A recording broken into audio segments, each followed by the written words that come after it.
कृष्ण प्रसाद भट्टराई हामी किशुनजी भन्छौँ। उहाँको 102 जन्म जयन्तीको अवसरमा यो कार्यक्रम लोकेश ढकालजीले जुन कार्यक्रम राख्नुभयो त्यो अत्यन्तै महत्त्वपूर्ण कार्यक्रम भन्छु मैले। र त्यसमा स्वामी आनन्द अरुणजी र विपिनजीले जुन कुराहरू किशुनजीको बारेमा र किशुनजीको बारेमा भन्दा भन्दै देशकै चित्रण गर्नुभयो त्यो अत्यन्तै गहन छ। किशुनजीलाई मैले चिनेको किशुनजी कस्तो भने अत्यन्त हिमरस आध्यात्मिक व्यक्तित्व र विलक्षण त्यो क्विक रियाक्सन गरिहाल्ने, एकदम फटाफट भनिहाल्ने। केही दिन पहिले म विराटनगरमा थिएँ अनि त्यहाँ एकजना फरेस्ट माने भारतमा एकजना हाइज्याक गर्ने बेलामा एकजना ड्राइभर हुनुहुन्थ्यो इन्डियन, उहाँ बित्नुभएको थियो। हाम्रो परिवारसित अत्यन्त राम्रो त्यहाँ उहाँलाई संवेदना दिन जाँदाखेरि एउटा परिवार जो कि कोइराला हाम्रो परिवारसित अत्यन्तै नजिकै, अनि उहाँले नेपालको हिस्ट्रीको बारेमा अलिकति लेख्न खोजिरहनु भएको रहेछ। र उहाँको छोरी चाहिँ नि न्युयोर्क युनिभर्सिटीको प्रोफेसर हुनुहुन्छ इन्टरनेसनल रिलेसन्समा। अनि उहाँले सोध्दै जानुभयो अलिअलि। म त त्यसै भेट्न गएको थिएँ। उमेर पनि भइसकेको छ उहाँको, 92-93 वर्ष भइसकेको छ। अनि बिपी कस्तो मान्छे, गणेशमानजी कस्तो मान्छे। उहाँ 7 सालदेखि हाम्रो परिवारसित हरेक आन्दोलन, 7 सालको क्रान्ति होस् या त्यसपछिको जति पनि आन्दोलनमा उहाँहरू सधैँ हामीलाई साथ दिनुभयो। र जयप्रकाश नारायण र तपाईँको राममनोहर लोहियासित अत्यन्त नजिक भएको व्यक्ति। अनि मैले उहाँले भन्दै जानुभयो बिपी यस्तो हुनुहुन्थ्यो। सुवर्णजीसित चाहिँ त्यतिको उहाँको सम्पर्क भएको थियो रहेछ होइन। गणेशमानजीको बारेमा भन्नुभयो, मातृबाबुको बारेमा भन्नुभयो। अनि किशुनजीको दाइको बारेमा चाहिँ अत्यन्त नजिक भएर उहाँले चिन्नु भएको रहेछ, अत्यन्त नजिक भएर। र किशुनजी जस्तो उहाँले भन्नुभयो उहाँ जस्तो त्यो क्विक रियाक्सन दिने ह्युमरस व्यक्ति मैले देखेकै छैन भनेर भन्नुहुन्थ्यो। त्यो एकजना भारतीयले भन्नुभएको, इन्डियन हुनुहुन्छ, सोसलिस्ट हो। त्यो बेलाको किन यस्तो भयो भन्दाखेरि त्यो बेलाको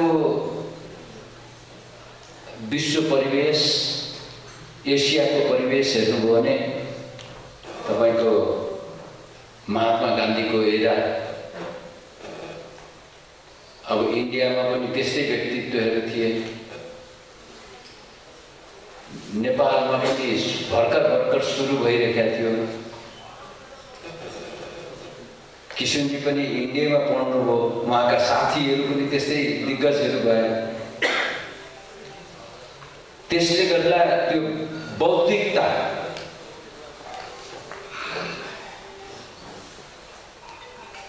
को लेभलै अहिलेको उसमा दाँच नै सकिँदैन। त्यो बेलाको बौद्धिकता धेरै उच्च क्वालिटीको थियो। र किशुनजीमा अर्को क्वालिटी भनेको अहिले स्वामीजीले जुन कुरा उठाउनु भयो आध्यात्मिकता, त्यो अनप्यारल। त्यसैले सायद उहाँलाई यो जीवन मरण भन्ने कुरा के होइन भन्ने लागेको थियो जस्तो मलाई लाग्छ। मैले धेरै सङ्गत त गरिनँ उहाँसित, तर अत्यन्त रमाइलो व्यक्ति पनि हुनुहुन्थ्यो, अत्यन्त इन्जोय गर्नुपर्ने रमाइलो। म दिल्लीमा पढ्दाखेरि दिल्ली आउनुहुन्थ्यो, अनि डाक्टर ऋषिकेश शाहको भाइ त्यहाँ डाक्टर हुनुहुन्थ्यो, उहाँको घरमा बस्नुहुन्थ्यो।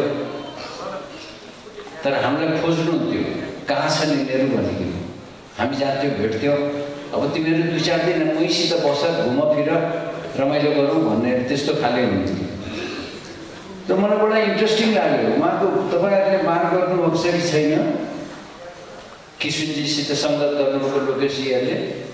उहाँ अमेरिका जाँदै हुनुहुन्थ्यो, मलाई खोज्नुभयो। अनि उहाँको त्यो एउटा ब्रिफकेस, सानो ब्रिफकेस हुन्थ्यो, त्यो ब्रिफकेसभित्र जुत्ता चाहिँ एकदम चम्काइरहनु पर्नेवाले, अनि पलिस र त्यो ब्रस राख्नु हुँदो रहेछ।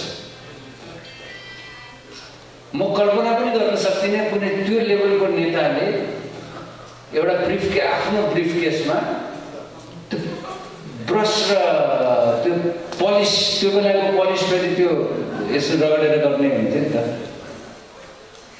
म कल्पनै गर्न सक्दिनँ।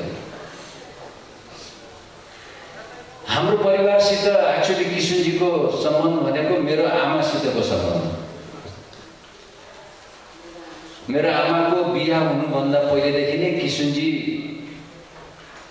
आमाको बुवा भनौँ न, त्यो परिवारमा नै मेरो ग्रान्डफादर उतापट्टिको आमापट्टिको ग्रान्डफादरसितको उहाँहरूको सम्बन्ध अत्यन्त पुरानो सम्बन्ध। त्यो सम्बन्ध तपाईको पञ्चायत कालमा म सम्झिन्छु। पञ्चमीको दिन उहाँ एकदम रेगुलरली दसैँको बेलामा आउने, गिर्जाबाबुले आफ्नो कोठा छोडिदिने, तपाईँको 2 दिन 3 दिन एकदम नो राजनीति, रमाइलो गर्ने, अनि सप्तमीको साँझ दिउँसोको फ्लाइट लिएर उहाँ काठमाडौँ फर्के।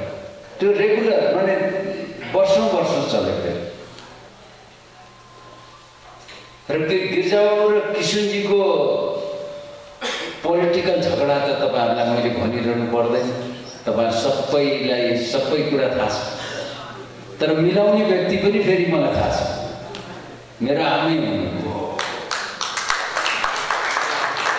त्यो लेभलको सम्बन्ध नोनामासित मेरो आमासित उहाँको थियो। अहिले चाहिँ 2 जना विद्वत व्यक्तित्वहरूले बोलिसकेपछि मैले किसुनजीको बारेमा बोलिरहनु पर्ने आवश्यकता म देख्दिनँ धेरै। तर मैले लोकेशजीलाई भनेको, हामीहरूले के मद्दत गर्नुपर्छ मलाई थाहा छैन, तपाईँहरूले माग्नु पर्यो मद्दत त। नेपालको सम्बन्धमा म यसो सोचिरहेको छु, हाम्रा नेताहरू बिपीकै भनौँ, गणेशमानजी भनौँ, किसुनजी भनौँ, होइन सुवर्णजी नै भनौँ, यो 4 जना एटलिस्ट को वास्तवमा रिसर्च हामीले गर्नु पर्यो भन्ने मलाई लाग्छ। यो रिसर्च भएकै छैन। कति उहाँहरूले नेपालमा प्रजातन्त्र ल्याउने, लोकतन्त्र ल्याउनलाई कति मेहनत गर्नुभयो, कति दुःख सहनुभयो, कसरी गर्नुभयो भन्ने अबको पुस्तालाई त्यो चाहिन्छ भन्ने मलाई लाग्छ। त्यो डकुमेन्ट्सहरू यहाँ छैन होला, यहाँ होला, अब कति त बिति पनि सक्नुभयो होला, थाहा छैन हामीलाई पनि धेरै, होइन। कति तपाईँको यही जवाहरलाल नेहरू लाइब्रेरी छ दिल्लीमा, त्यहाँबाट पाइन सकिन्छ। तपाईँको US लाइब्रेरी छ, ब्रिटिस लाइब्रेरी छ, त्यहाँ होला। त्यो रिसर्च हामीहरूले गर्नु पर्यो भन्ने मलाई लाग्छ। नत्र हिस्ट्री हामीहरू अब गुमाउँदैछौँ। यसमा खर्च लाग्छ, त्यसको लागि हामीहरूले के गरिदिनुपर्छ, हामी गर्न तयार छौँ। त्यो जरुरी छ मलाई लाग्छ। नत्र हामीहरूले यस्तै वार्षिक उत्सवहरू मनाउँदै किसुनजीको बारेमा हामीले बोल्न थाल्छौँ, गर्छौँ, तर त्यतिले मात्रै पुग्दैन। अब एउटा डकुमेन्ट्सहरू हामीसित भएर गर्न सक्यौँ भने त्यसले एउटा मेसेज दिन्छ भन्ने मलाई लाग्छ।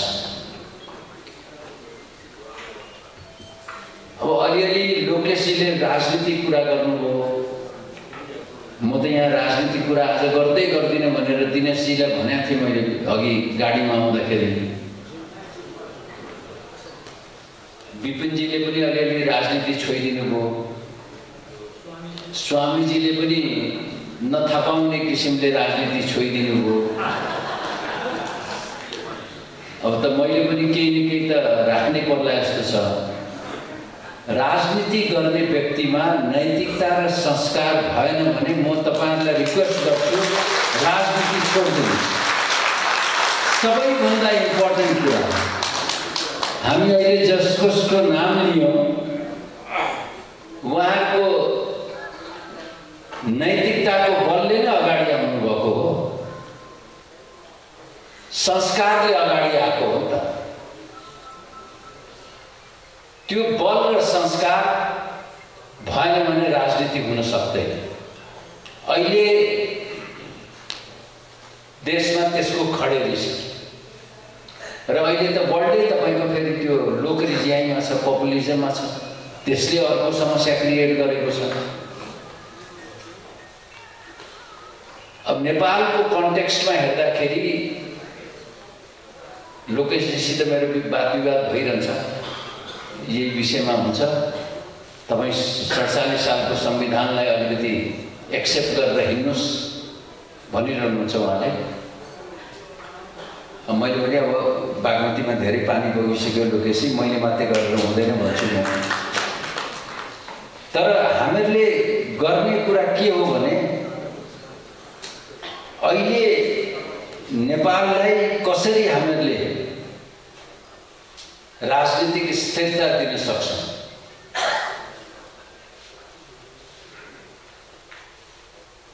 अघि स्वामीजीले भन्नुभयो इन्डाइरेक्टली,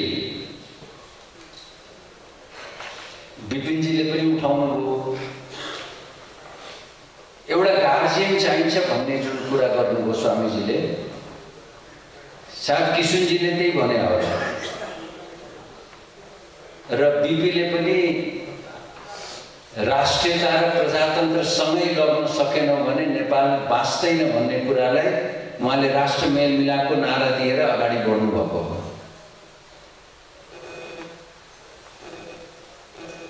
अब राष्ट्रियता अत्यन्त नाजुक अवस्थामा छ। अब प्रजातन्त्र भन्नुस्, लोकतन्त्र भनौँ, त्यो त छाडातन्त्रमा हामीले विकसित गरिसकेका छौँ। अहिलेको अवस्था जेनजीको आन्दोलनपछि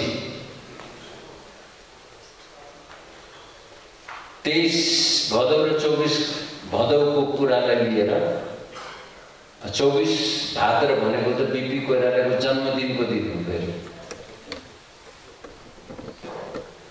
त्यो दिनको आन्दोलन नेपाली अनुहार त थियो,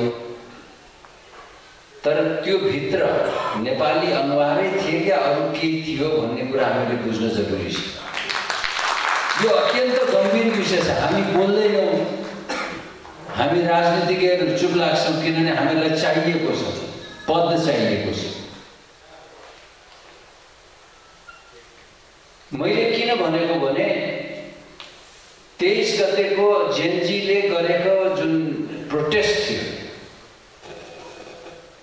अब आन्दोलन भन्ने कि प्रोटेस्ट भन्ने कि के भन्ने हो, त्यसलाई विरोध सभा भन्ने कि, त्यो ट्रिगर गरे तपाईको सामाजिक सञ्जाल बन्द गरेर।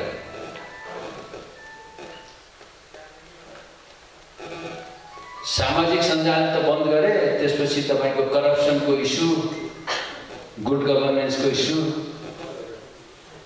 म त 3-4 वर्षदेखि उठाइरहेका छु। गुड गभर्नेन्स र करप्सनको इस्युहरूलाई उठाइछु, बोलेछु, भनेछु। तर अहिले हामीहरू करप्सन र जेनजीले भनेको भनेर भनिरहेका हुन्छौँ। हामी सबै भनिरहेका छौँ। तर 24 गतेको घटना के हो? विश्वको एउटा देश देखाइदिनुस् मलाई जहाँ 6 घण्टाभित्र देशभर आगो लागेको छ। सम्भव छ? मलाई लाग्दैन। किन भयो?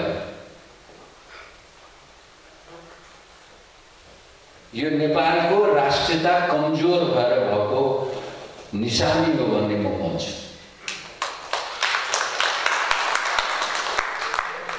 हामीले खालि प्रजातन्त्रको मात्रै बिगुल फुकेर हिँडिरहेको अहिले यतातिर आयो। त्यो प्रजातन्त्रको बिगुलले राष्ट्रियतालाई छाड्यो भनौँ न। त्यसले गर्दा हामी कमजोर भएर हिँडेका छौँ। अब अहिले के हुन्छ त भन्ने मानिसहरूको मनमा छ। माने तपाईको कसरी देश जान्छ भन्ने कुरा एकातिर छ, अर्कोतिर नेपाली कांग्रेसको अधिवेशनले तपाईँ हामी सबलाई हुँदा हुँदा मिडियालाई किन चिन्ता लागेको मैले बुझेको छैन। तपाईहरुलाई नेपाली कांग्रेसको अधिवेशनसित किन चिन्ता लागेको? एउटा पार्टीको अधिवेशन हो नि, एउटा पार्टीको अधिवेशन हो। त्यो रेगुलर 4-4 वर्षमा हुनुपर्छ, भइहाल्छ भन्ने हिसाबले हिँड्नुस् तपाईहरु। जसले पनि नेपाली कांग्रेसको अधिवेशनको बारेमा सोधिरहेका हुन्छ। मलाई त दिक्क पनि लाग्छ कहिले, किन सोधिरहेका? यो त कोही उठ्छ कोही हुँदैन, के हुन्छ आफ्नो तरिकाले जाने हो, किन चिन्ता गर्ने भन्ने मेरो विषय, मेरो सोचाइ।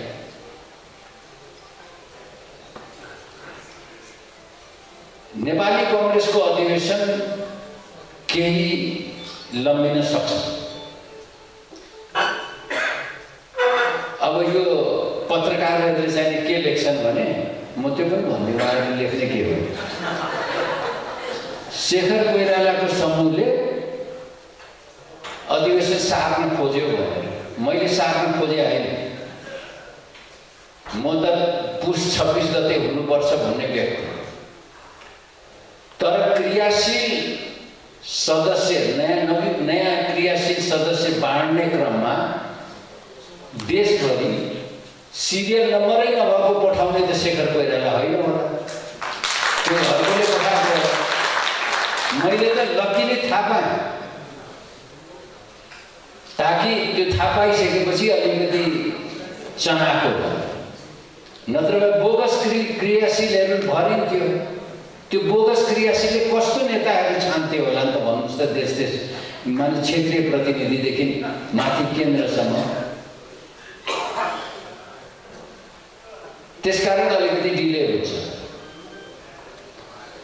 तर त्यो डिले भएर त्यति धेरै तात्विक फरक पर्दैन जस्तो लाग्छ। बिस्तारै ठिक हुँदै जान्छ। अब चुनाव 21 फागुन भनेको छ। म यो लोकेशजीको प्रोग्रामै छ भनेर म आफ्नो क्षेत्रहरू पनि घुमिहालौँ भनिकन मौका पारेको बेला विराटनगर गएको थिएँ। कतै कहीँ चुनावको माहौल देखिँदैन, केही पनि देखिँदैन। नेपाली कांग्रेसको छैन होला, कुनै अर्को पार्टीको त हुनु पर्यो। नेपाली कांग्रेसका साथीहरूसित कुरा गर्दाखेरि चुनावको कुरा गर्दैन, अधिवेशनको कुरा गर्छन्, अरू केही कुरा गर्दैनन्। काठमाडौँ आए, प्रधानमन्त्रीजीसित नेता माने सबै दलका नेताहरूले हिजो भेट्नु भएको रहेछ। विभिन्न पार्टीका नेताहरूले आफ्ना कुराहरू राख्नुभयो। अब गाई पनि काठमाडौँ त हल्लाको सहर न हो, तर त्यो हल्ला चाहिँ केही न केही त्यसमा पाकिरहेको हुन्छ। खिचडी भन्छ नि, खिचडी पाकिरहेको हुन्छ। त्यो के भइरहेको छ भन्ने मलाई लाग्छ या त सुशीलाजीकै कार्यकाल लम्ब्याएर तपाईँको बढाउने एउटा उपाय। त्यसमा पनि म सुन्दैछु फेरि भएको मन्त्रीमण्डल घटाउने रे, अर्को खिल्लाजीको पालाको जस्तो सरकार बनाएर जाने भन्ने पनि सुन्दैछु। दोस्रो, तपाईँको सुशीलाजीले राजीनामा दिने र कोही बाहिरबाट फेरि आउने अनि संविधान के हुने हो त्यो बेला? दुईजनाले यहाँ संविधानविद यही हुनुहुन्छ, अर्को वरिष्ठ संविधानविद उहाँ पनि हुनुहुन्छ, दुवैजना वरिष्ठ हुनुहुन्छ, उहाँहरू भने के हुने हो? अहिले नै जसले जेसुकै भने पनि उहाँहरूले के रिप्रेजेन्ट गर्नु माने मलाई हामीलाई सम्झाउनुहुन्छ भने जे भयो भयो, गलत त भएको छ, तर चुनावमा त जानु पर्यो। चुनावमा जानको लागि नेपाली कांग्रेस एकदम तयार छ। नेपाली कांग्रेसको निर्णय छ हामी चुनावमा जानुपर्छ, तर शान्ति सुरक्षा त नेपाली कांग्रेसले दिने होइन हो। शान्ति सुरक्षा त तपाईको सरकारले दिनुपर्छ। कैदीहरू 5000 कैदीहरू आज पनि फरार छन्, त्यसमा 7 सुटर सेल पनि छन् भन्ने कुरा हामीले बुझ्न जरुरी छ। 700 देखि 800 हतियारहरू अहिले पनि पुलिसको लुटिएको छ, फिर्ता हुन सकेको छैन। अनि सरकार चुनाव गराउँछु भनेर खाली फलाकेर त हुँदैन।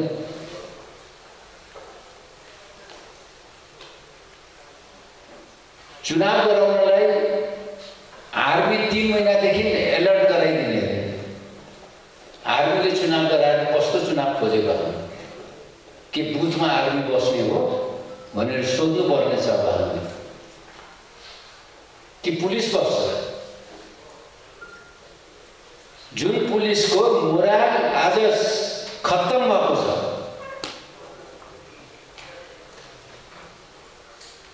पुलिसको वर्दी उतारेर लगेका छन्, ती पुलिसहरूको मोराल कस्तो छ? तिनीहरूको मोराल हाई गर्नु पर्दैन?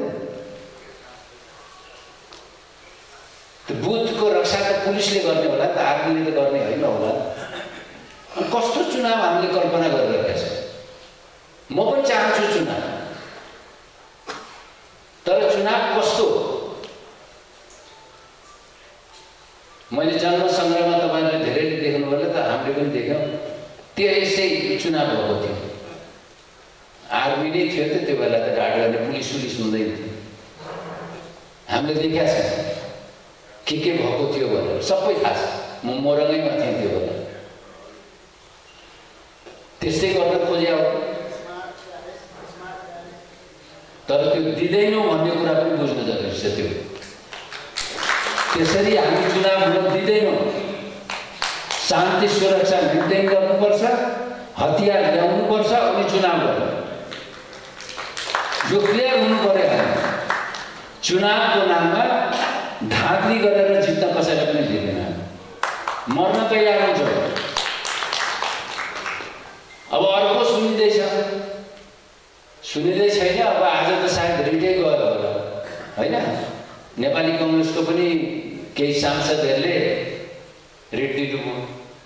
अब मलाई भन्छन् तपाईका मानिसहरूले दिनुभयो भनेर, तपाईका सांसदहरूले दिनुभयो भनेर। उनीहरू नेपाली कांग्रेसका सांसद हो भनेर मैले पत्रकारहरूलाई सम्झाउनै सकिनँ। के गर्नु? सम्झिनै चाहँदैन। र उनीहरूको व्यक्तिगत स्वतन्त्रता हुन्छ भन्ने कुरा पनि सम्झाउन सकिनँ मैले पत्रकारहरूले। गर्ने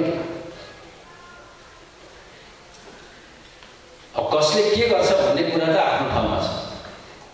त यो परिस्थिति अवस्था छ देशको। भोलि के हुन्छ कसैलाई थाहा छैन। तर नेपाली कांग्रेस आजको दिन पनि 21 फागुनमा चुनावमा जानुपर्छ भन्ने निर्णय लिएर अगाडि बढेको छ। अब आज पुस 8 गते भइसक्यो। अब अलिकति समय, अलिकति त राज्यले पनि अगाडि बढाउनु पर्यो नि त। त्यो कुरा हामीले बुझ्न जरुरी छ भन्ने मलाई लाग्छ।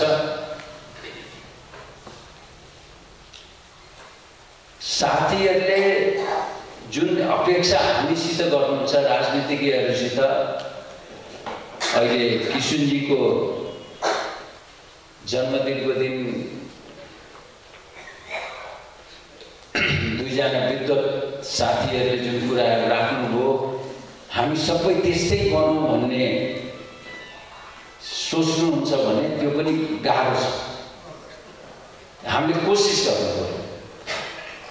तपाईँले अघि हेर्नुभयो नि विपिनजीले कति मजाले बिपी र किशुनजीको डिफ्रेन्सेसहरूको बारेमा बताउनु भएको थियो।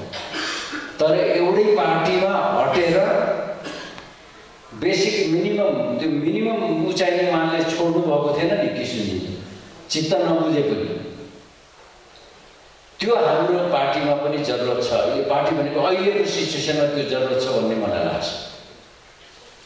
अहिले त नेपाली कांग्रेसको आफ्नो के हो भन्ने कुरा तपाईहरुलाई लाग्दो होला। हामीहरू छलफलमा पनि हुन्छौं, तर अप्ठ्यारो परिस्थिति छ। मैले नेताहरूलाई भनेको थिएँ, अघि उहाँले उठाइसक्नुभयो, लोकेशजीले भनिदिनु पर्ने हुन्छ। शेरबहादुरजी सिङ्गापुर गएको बेलामा फटाफट डिसिजन गरिहाल्नु राम्रो हुन्थ्यो नि। शेरबाजीलाई इन्भल्भै गर्नु पर्दैन, तर चाँदै चाहनु न त महामन्त्रीले चाहनु पर्यो न उपसभापतिजीले चाहनु। हाम्रो विवाद कसरी सुरु भयो भने क्यालेन्डर कसरी बनाउने, तपाईको त्यो क्यालेन्डर बनाउने क्रममा महामन्त्रीजीको एउटा क्यालेन्डर अनि सहमहामन्त्रीजीको अर्को क्यालेन्डर। नेपाली कांग्रेसको इतिहासमा जहिले पनि इतिहासको कुरा गर्दैछु, सभापतिजी र महामन्त्री मिलेर तपाईको क्यालेन्डर बनाएर, क्यालेन्डर भनौँ जे भनौँ एजेन्डा भनौँ, आउनु पर्ने। यसचोटि आएन त विवाद त भइहाल्छ, स्वाभाविक। अनि 1.5 महिना त्यसैमा हामीले खर्च गरेको, तर त्यो खर्चले केही उपलब्धि त हासिल भएको छ।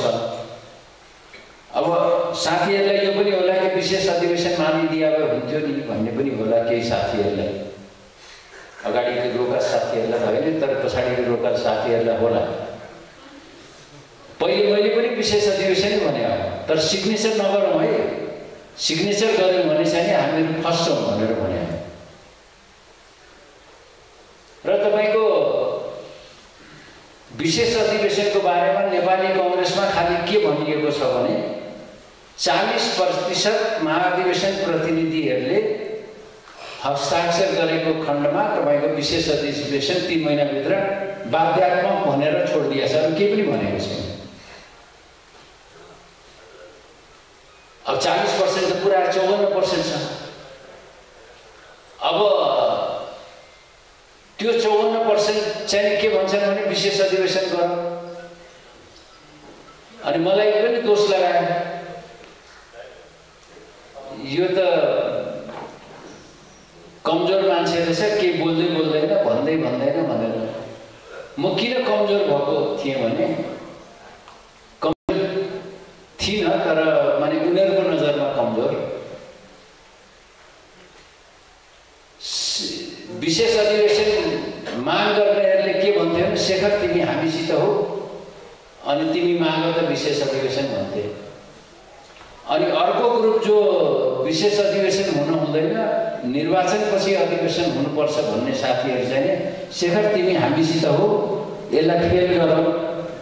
अनि मलाई लाग्यो मसित यिनीहरू खेल्दैछ, त्यसकारण त्यो खेलमा पर्नु हुँदैन, एकदम नियमित अधिवेशनमा हामी जानुपर्छ भन्ने माग राखेर अगाडि एकदम अडिग भएको।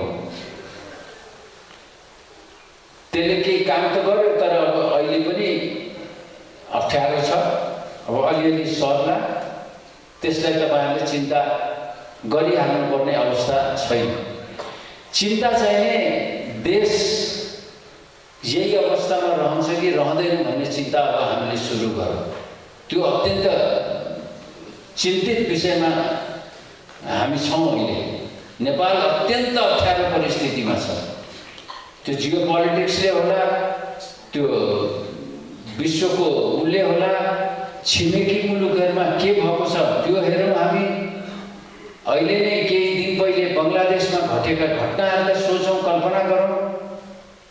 एउटा अस्ति मैले बीबीसी को हिन्दी उसमा सुन्दै थिएँ, नेपाल पनि त्यस्तैतिर जाँदैछ कि भन्ने पनि सुने मैले हिन्दीवालामा, यहाँ होइन इन्डियन BBC को। त्यसलाई हामीले मनन गरौँ, सिरियसली सोचौँ र के गर्दाखेरि हामी ठिक ठाउँमा पुग्न सक्छौँ। नेपाललाई कसरी हामीले ठिक ठाउँमा पुर्याउन सकिन्छ। चुनाव बाहेक अर्को विकल्प म देख्दिनँ, किनभने तपाईको पुनर्स्थापन गर्यो भने पनि जुन कारणले 76 जना मारिए,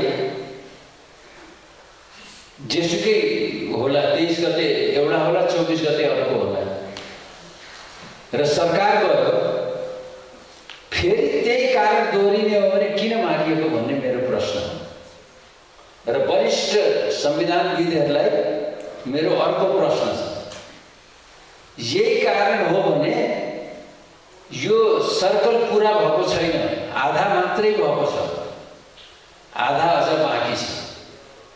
नेपालमा केही घटना घट्न बाँकी छ भन्ने मलाई लाग्छ। त्यसलाई रोकौँ, हामी सक्छौँ, हामी नेपाललाई समृद्ध बनाएर अगाडि जान सक्छौँ भन्ने विश्वासले सुशासन र करप्सनका इस्युजहरूलाई हामीहरू कडा तरिकाले अगाडि बढाउँ र अगाडि बढ्दाखेरि तपाईहरु सबैको साथ हामीहरूलाई चाहिन्छ।